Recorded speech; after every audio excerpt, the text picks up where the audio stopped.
இப்போ நம்ம பார்க்கணும். நான் பார்க்க மாடு ஒரு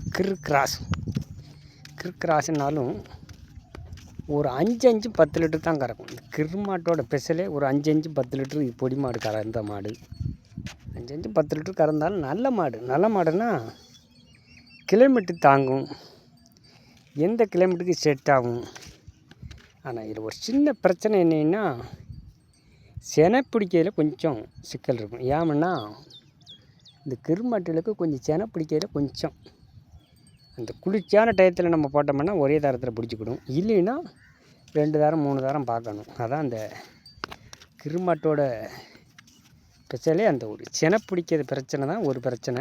அதை நம்ம வெயில் டயம் இல்லாமல் ஒரு குளிர்ச்சியான டயம் செனை பூசி போட்டோம்னா அது செனை பிடிச்சிக்கிடும். இதுதான் இதோட சிறப்பு.